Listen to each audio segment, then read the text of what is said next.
Hello everyone, नवोदयंस academy में आपका स्वागत है।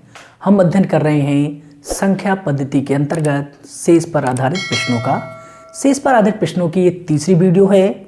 आज की वीडियो में हम फैक्टोरियल से संबंधित प्रश्नों का अध्ययन करेंगे। तो चलिए प्रारंभ करते हैं। आज के इस वीडियो में मैंने पिछले टॉपिक के 2 प्रश्न लिए हैं, बाकी हम अध्ययन करेंगे किसका, फैक्टोरियल से रिलेटेड प्रश्नों का। तो चलिए प्रारंभ करते हैं। पहला प्रश्न है 6 की घात 63 + 5/217। मैंने अब पिछली वीडियो में बताया है कि भाज्य और भाजक के मध्य अंतर कितने का होना चाहिए, 1 का होना चाहिए। यहाँ देखा जाए तो 6 और 217 में अंतर है 211 का। कितने का अंतर है, 211 का। तो आपको पहला काम क्या करना है, इस 6 को आप या तो 215 बनाएं, 216 या फिर 218 बनाएं। तो हम किस तरह बना सकते हैं, हमें पता है 6 का घन कितना होता है, 216 होता है। तो हम 6 को बनाएंगे घन के रूप में, कितना, 216 है। तो 6 का घन हम लें और जब हम 3 अंदर लेंगे ब्रैकेट के, तो बाहर हमें क्या है, 3 से भाग करनी पड़ेगी और ये कितना हो जाएगा, 21 हो जाएगा। कितना हो जाएगा, 6 की घात 3 टोटल की घात 21 +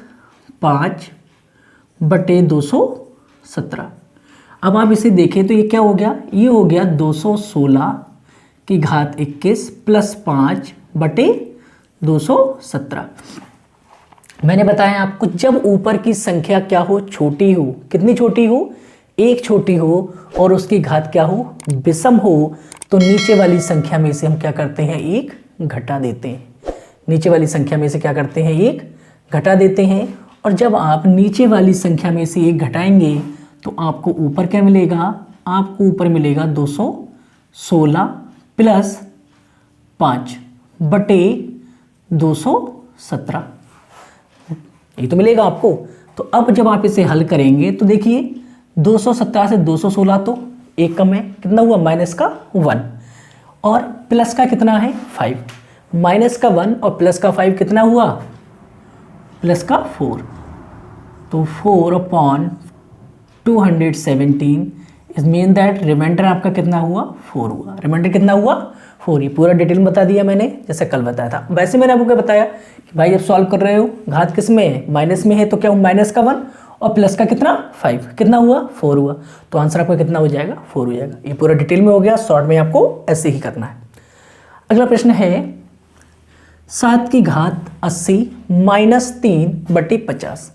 7 की घात 80 - 3/50। अगर आप इसे सॉल्व करेंगे तो 7 को आप क्या बना सकते हो, 7 की घात 2, और जब आप 2 अंदर लेंगे तो बाहर घात आपकी रह जाएगी 40 - 3/50। तो अब आपको इसे सॉल्व करना है। तो चलिए मैं ऊपर का रफ कर देता हूं। तो यहाँ कितना हुआ, ये आपका हो गया 49 की घात 40 - 3/50। अब क्या है, अब देखिए ऊपर की संख्या 1 कम है मगर घात क्या है, सम। घात क्या है, सम है। तो आंसर कितना होगा, 1 होगा, प्लस का 1 रहेगा। तो अगर मैं केवल इतने ही पोर्शन को सॉल्व कर रहा हूँ ना, तो इसकी वैल्यू कितनी है, डिफरेंस कितना है, देखा जाए तो 1 है और घात क्या है, सम है। तो शेष कितना होगा, 1 होगा, वो भी प्लस का। अगर इसका सम प्लस का 1 है, क्यों प्लस का 1 है, क्योंकि घात क्या है, सम है। तो ये प्लस का 1 और ये -3/50, तो हुआ -2/50। और जब भी कभी इस तरह का केस हो कि घात मतलब ऊपर वाली संख्या क्या हो, माइनस में हो, तो आप क्या करते हैं, नीचे वाले में से ऊपर वाला घटा देते हैं। तो आपका शेष कितना हो जाएगा, 48 हो जाएगा। शेष कितना होगा, 48 हो जाएगा। आशा करता हूँ आपको समझ में आ गया होगा। चलिए अब हम आगे देखते हैं फैक्टोरियल पर आधारित प्रश्नों को। तो अगर हम फैक्टोरियल की बात करें तो पहला केस देखिए, अगर फैक्टोरियल 1 की बात करते हैं तो फैक्टोरियल 1 की वैल्यू कितनी होती है, फैक्टोरियल 1 ही होती है। फैक्टोरियल 1 होती है। अगर हम देखें फैक्टोरियल 2, तो अगर फैक्टोरियल 2 की वैल्यू आप देखेंगे तो क्या होगी, 2 × 1 होगी। फैक्टोरियल 2 की वैल्यू कितनी होगी, 2 × 1। अगर तीसरे केस हम देखें फैक्टोरियल 3, तो फैक्टोरियल 3 की वैल्यू होती है 3 × 2 × 1। मतलब जिस फैक्टोरियल संख्या की बात की जा रही है उससे आप घटते क्रम में लिखिए और गुणा कर दीजिए। चौथे नंबर में हम देखेंगे फैक्टोरियल 4 की वैल्यू, तो फैक्टोरियल 4 की वैल्यू होगी 4 गुणा 3 गुणा 2 गुणा 1। फैक्टोरियल 5 की वैल्यू आप निकालेंगे तो क्या आएगी 5 गुणा 4 गुणा 3 गुणा 2 गुणा 1। फैक्टोरियल 6 की वैल्यू 6 गुणा 5 गुणा 4 गुणा 3 गुणा 2 गुणा 1। तो इस तरह से फैक्टोरियल में क्या है, सबकी गुणा की जाती है। जिस अंक को लिया उससे छोटे अंकों की सभी की आप गुणा करेंगे। तो देखिए फैक्टोरियल 1 की वैल्यू कितनी हो गई 1, फैक्टोरियल 2 की वैल्यू 2, फैक्टोरियल 3 की वैल्यू 2 गुणा 3 मतलब 6, फैक्टोरियल 4 की वैल्यू 3 चौक 12, 12 दूनी 24, 5 चौक 20, 20 तिया 60, 60 दूनी 120। अब वही चीज़ हम देखें, अगर हम इधर से काउंट करें तो 1 गुणा 2, 2 गुणा 3, 6, 6 चौक 24, 24 पंजी 120, 120 छक 720। तो आप इस तरह से सारी संख्याओं का फैक्टोरियल निकाल सकते हैं जितनी भी आपको फैक्टोरियल में संख्याएं दी जाएं। लेकिन ध्यान रखिएगा, जब भी को हम सारी संख्याओं का तो नहीं निकालेंगे, हम केवल समझने के लिए आपको बताया मैंने। तो देखो जो फैक्टोरियल 6 की वैल्यू है, उस फैक्टोरियल 6 की वैल्यू में अब आप देखें फैक्टोरियल 6 में जो फैक्टोरियल 4 है, फैक्टोरियल 5 है, मतलब 5 गुणा 3 गुणा 2 गुणा 1 वो फैक्टोरियल 6 में शामिल है, तो फैक्टोरियल 6 में भी शामिल है। अगर मैं इसी तरह देखूं फैक्टोरियल 5 की वैल्यू में 4 3 2 1 वो फैक्टोरियल 4 में शामिल है। फैक्टोरियल 4 में जो 3 2 1 है वो क्या है, फैक्टोरियल 3 की वैल्यू है। अगर देखा जाए फैक्टोरियल 6 में अगर मैं 6 से भाग कर दूं तो फैक्टोरियल 5 की वैल्यू निकल आएगी।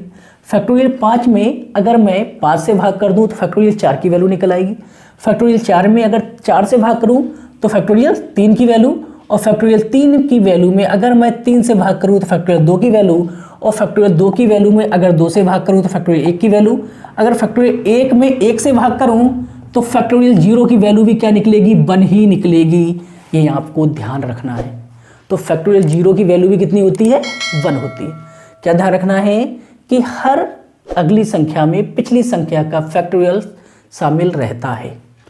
तो आप अगर इसी सीरीज को देखें तो समझिए इसमें बहुत सारे क्वेश्चन बनते हैं, मैं आपको सभी सॉल्व करवाता हूँ। तो ठीक है, जो अभी तक परीक्षाओं में पूछे गए हैं आप देखो। तो फैक्टोरियल 1 की वैल्यू कितनी है, 1 है, प्लस फैक्टोरियल 2 की वैल्यू कितनी है, 2 गुणा 1।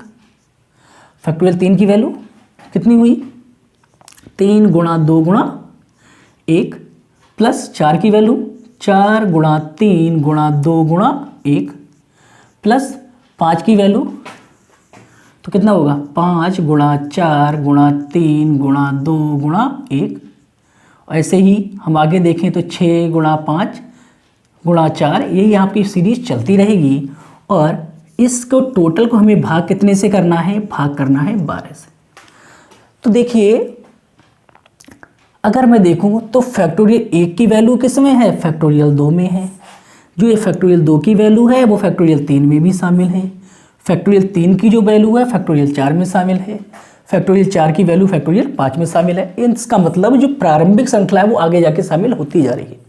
तो अगर जो श्रृंखला या जहाँ से संख्या इससे या हमारे भाजक से विभाजित हो जाएगी तो उसके आगे की सभी संख्याएं क्या होंगी, या सभी फैक्टोरियल की वैल्यू भाजक से विभाजित होगी।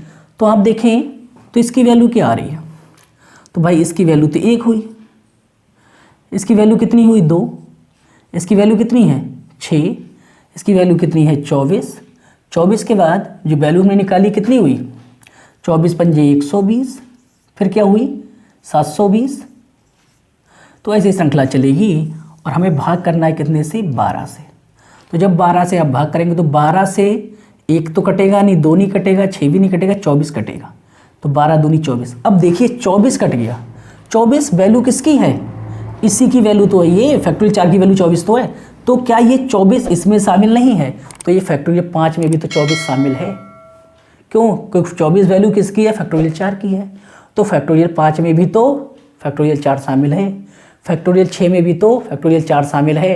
तो इसका मतलब आप अनंत तक की एक श्रृंखला ले जाएंगे तो सारी संख्याएं जो हैं वो सारी किससे विभाजित होंगी, 12 से विभाजित होंगी। क्यों? क्योंकि फैक्टोरियल 4 की वैल्यू 12 से विभाजित है। तो जो विभाजित नहीं होने वाला पोर्शन है वो फैक्टोरियल 4 से पहले का है। तो इस टोटल का क्या हुआ, 1 + 2 कितना हुआ, 1, 2 कितना हुआ, 3, 3 और 6 कितना हुआ, 9। तो 9 को हम 12 से भाग नहीं कर पाएंगे, तो हमारा शेष कितना रह जाएगा, शेष होगा हमारा 9। हमारा शेष कितना हो जाएगा, 9 हो जाएगा। तो आशा करता हूँ आपको समझ में आ गया होगा। इसी तरह से आप फैक्टोरियल के सारे क्वेश्चनों को हल कर सकते हैं। ध्यान रखना है कि हर पिछली संख्या का फैक्टोरियल मान अगली संख्या में शामिल होता है। तो जो संख्या आपकी कट जाए उससे अग्रिम जितनी भी संख्याएं होंगी वो सारी विभाजित हो रही होंगी। तो केवल आपको ध्यान रखना है, आपको पहली की संख्याओं को ही जोड़ के 12 से भाजक से भाग कीजिए और जो शेष बचेगा वही आपका आंसर होगा। तो चलिए अगला प्रश्न देखते हैं।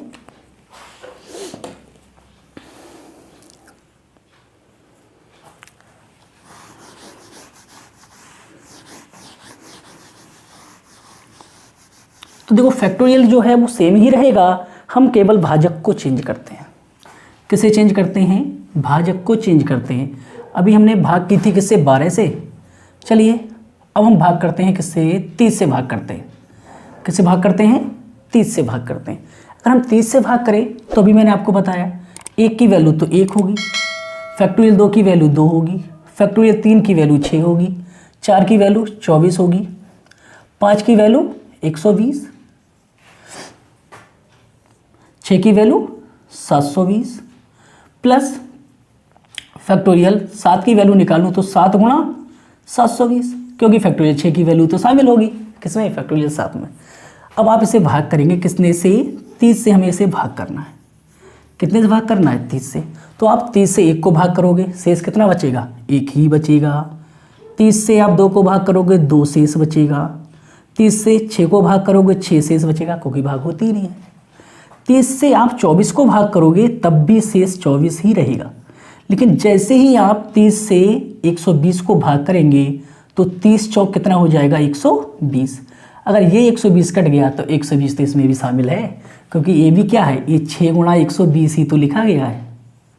अगर भाई 7 देखो तो 7 को क्या लिखा गया है, फैक्टोरियल 7 की वैल्यू क्या है, 7 गुणा 6 गुणा 120, ये चीज़ तो है। तो वो सारी सीरीज चलती रहेगी। तो आप आगे मत काटिएगा, जितना जो संख्या विभाजित हो जाए उससे आगे की सारी संख्या विभाजित होंगी।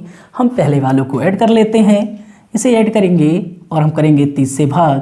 तो ये कितना हुआ, 24 6 30, 2 32 और 1 33, 33/30 आप भाग करो तो शेष क्या निकलेगा, 30 तो कट जाएगा, शेष बचेगा 3। तो इसी तरह से आप फैक्टोरियल के सारे क्वेश्चन सॉल्व कर सकते हैं। उम्मीद करता हूँ आपके समझ में आ गया होगा। तो ये शेष की अंतिम वीडियो थी। कुछ परीक्षाओं में पूछे हुए क्वेश्चन मैं आपको भविष्य में सॉल्व करवा दूंगा जो भिन्न प्रकार के होंगे। तो अगर आप वीडियो पसंद आई हो तो लाइक और शेयर अवश्य कीजिएगा। धन्यवाद।